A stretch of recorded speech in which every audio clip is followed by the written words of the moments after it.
Vous pouvez avoir envie de pécher, c'est une chose, je le comprends. Cependant, quand vous êtes enfant de Dieu, vous pouvez avoir du mal à marcher dans votre sainteté, mais ça ne peut pas étouffer le désir de marcher saint. Vivre dans le péché, c'est que tu n'as même pas envie d'en sortir. S'il y a un péché dans ta vie, mais que pendant que tu m'écoutes, tu as le désir d'en sortir, tu es de Dieu.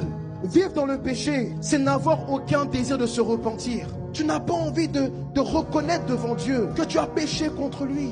C'est ne chercher aucune issue à son péché. Tu ne fais rien pour t'en sortir. Jean-Baptiste dit, après t'être repenti, pose des fruits dignes de la repentance. Pour beaucoup, vous avez des vies où vous êtes en train de pécher, mais vous ne faites exactement rien pour marcher dans votre sainteté. Tu es là et tu attends que quelque chose se passe, mais toi, tu ne fais rien. L'un des signes que tu es né de nouveau, tu fais tout ce qu'il faut. Même si tu dois confesser, tu confesseras. Même si tu dois dire, écoutez, j'ai besoin de prière, aidez-moi, il me faut une délivrance, aidez-moi. Mais tu ne resteras pas comme ça, à faire comme si tout va bien. Une personne qui est née de nouveau et qui pêche contre Dieu cherchera toujours une issue.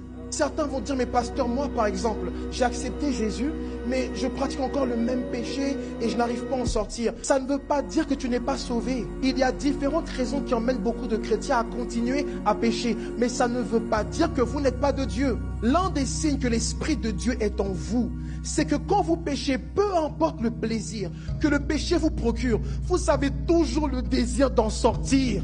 Mais quand vous n'avez plus le désir, l'envie d'en sortir, ça révèle un dysfonctionnement sur votre nouvelle nature. La Bible dit, n'attristez pas le Saint-Esprit de Dieu qui habite en vous, qui a été scellé en vous. En d'autres termes, lorsque je pêche contre Dieu, le Saint-Esprit a attristé. Mais parce qu'il est attristé, il me fera ressentir ce qu'il ressent. Il me communiquera ses désirs, ses envies.